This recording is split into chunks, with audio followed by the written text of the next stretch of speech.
మోందా తుఫాను తీరం దాటినప్పటికీ దాని ప్రభావం మాత్రం తగ్గలేదు. ఉదయం నుంచి కూడా ఎడతెరపి లేకోకుండా వర్షంతో పాటు దాదాపుగా 30 నుంచి 40 కిలోమీటర్ల వేగంతో గాలులు వీస్తూ ఉన్నాయి. ఈ నేపథ్యంలో చెట్లు విరిగిపడిపోవడమే కాకుండా బిల్డింగ్ నిర్మాణానికి చేసే పరంజీలు సైతం కూడా కూలిపోతూ ఉన్న పరిస్థితి అయితే కనిపిస్తుంది. ప్రస్తుతం మనం విఎంఆర్డీఏ బ్యాక్ సైడ్ బిల్డింగ్ వద్ద ఉన్న ఇక్కడ చూసుకున్నట్లయితే కనుక ఏదైతే ఉదయం నుంచి వీస్తున్న గాలులకు మొత్తం ఈ పరంజీ మొత్తం కూడా కూలిపోయింది. ఇక్కడ చూసుకున్నట్లయితే కనుక ఈ ద్విచక్ర వాహనాల మీద మొత్తం కూడా ఈ రాడ్లు ఏదైతే ఉపయోగించే ఐరన్ గిడ్స్ కూడా సైతం కూడా ఈ వాహనాల మీద పడిపోయింది. పలు వాహనాలు సైతం కూడా ధ్వంసమయ్యాయి. అంతేకాకుండా చెట్లు సైతం కూడా విరిగి పడిపోయాయి. ఈ నేపథ్యంలో హుటాహుటీన ఆ చెట్లన్నింటినీ కూడా తొలగించే ప్రక్రియ అయితే ఇటు జీవీఎంసీ విఎంఆర్డీ సిబ్బంది సైతం కూడా చేస్తూ ఉన్నారు. ముఖ్యంగా ఉదయం నుంచి కూడా గాలుల తీవ్రత అనేది అంతకంతకు పెరుగుతూ వచ్చింది.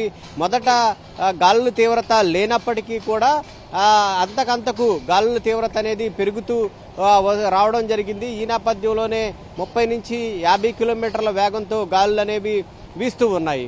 అంతేకాకుండా వర్షాలు సైతం కూడా నమోదవుతూ ఉన్న పరిస్థితి అయితే నెలకొని ఉంది. ఈ నగర వ్యాప్తంగా చాలా చోట్ల కూడా చెట్లు అనేవి కూడా విరిగి పడిపోవడం జరిగింది. వాగులు, వంకలు, నదులు, రిజర్వాయర్లు అనేవి కూడా పొంగి పొర్లుతూ ఉన్నాయి. పలు చోట్ల అయితే రహదారులు సైతం కూడా స్తంభించిన పరిస్థితి అయితే నెలకొని ఉంది. చాలా వరకు ఏజెన్సీ ప్రాంతాల్లో అయితే రాకపోకలు సైతం కూడా స్తంభించిన పరిస్థితి నెలకొని ఉంది.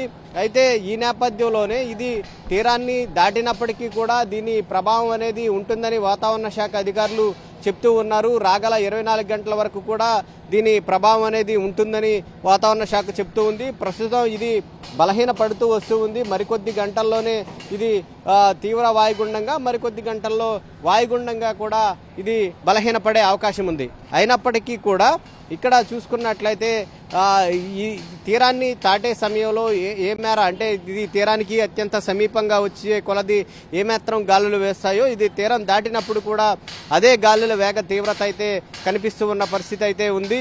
ఈ నేపథ్యంలోనే చాలా చోట్ల కూడా ఈ చెట్లు అనేవి విరిగిపడుతూ ఉండడం, రహదారులు సైతం కూడా స్తంభించిన పరిస్థితి నెలకొని ఉన్న నేపథ్యంలో కొన్ని చోట్ల ఎస్డీఆర్ఎఫ్ బృందాలు, మరికొన్ని చోట్ల జీవీఎంసీ బృందాలు వీటన్నిటిని కూడా క్లియర్ చేస్తూ ఉన్నారు. ఉదయం నుంచి కూడా అదే పని మీద అయితే ఇటు జిల్లా యంత్రాంగం అంతా కూడా ఉందని చెప్పుకోవచ్చు.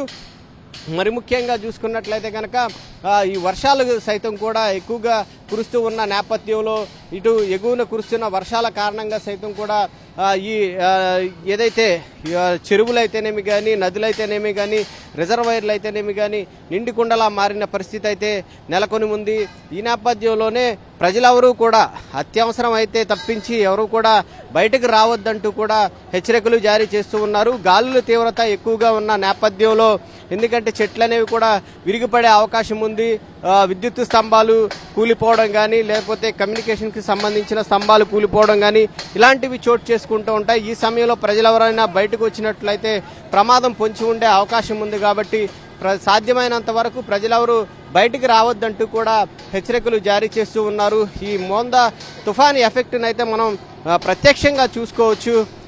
ఏదైతే ఐరన్ గ్రిడ్స్ సైతం కూడా కూలిపోయిన పరిస్థితిని మనకు చూడవచ్చు. వాటిలన్నింటినీ కూడా క్లియర్ చేస్తూ ఉన్నారు. ఇక్కడ ఉన్న విఎంఆర్డీఏ సిబ్బంది అయితేనేమి కానీ, మరికొంతమంది జీవీఎంసీకి సంబంధించిన సిబ్బంది సైతం కూడా ఎక్కడైతే ఈ చెట్లు కూలిపోయినప్పటికీ కానీ, ఇలాంటివి ఏవైనా ప్రకృతి విపత్తులు సంభవించినప్పటికీ కానీ హుటాహుటిన వెంటనే వాటిని తొలగించే ప్రక్రియ అయితే చేస్తూ ఉన్నారు. ఎందుకంటే దీని ప్రభావం అనేది చాలా ఎక్కువగా ఉండే అవకాశం ఉందని మొదటి నుంచి కూడా వాతావరణ శాఖ అధికారులు చెప్తున్న నేపథ్యంలో గత 3 రోజుల నుంచి కూడా అన్ని శాఖలు సైతం కూడా సమన్వయం చేసుకుంటూ సిబ్బందిని అంతా కూడా అందుబాటులో ఉంచారు.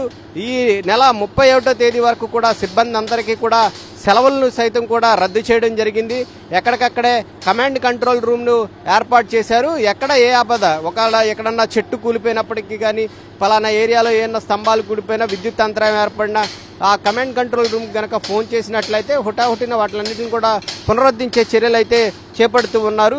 ఈ నేపథ్యంలోనే ఇలాంటి చెట్లు ఎక్కడన్నా కూలిపోయినా, లేకపోతే ఈ ఐరన్ పంజాసు లాంటివి ఎక్కడన్నా కూలిపోయినప్పటికీ కూడా వెంటనే వాటిని తొలగించే ప్రక్రియ అయితే చేస్తూ ఉన్నారు. అయితే ఇది బలహీన పడుతూ ఉన్నప్పటికీ కూడా దీని ప్రభావం మాత్రం అంతకంతకు పెరుగుతుందనే చెప్పుకోవాలి.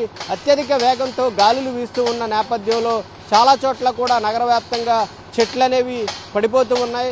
ఒక జీఎంసీ పరిధిలోనే గడిచిన 24 గంటల్లో 50 వరకు వృక్షాలనేవి కూడా నేలమట్టమైన పరిస్థితి అయితే ఉంది. వాటిలన్నింటినీ తొలగిస్తూ ఉన్నారు, ఎక్కడికక్కడే వాటిలన్నింటినీ క్లియర్ చేస్తూ ఉన్నారు.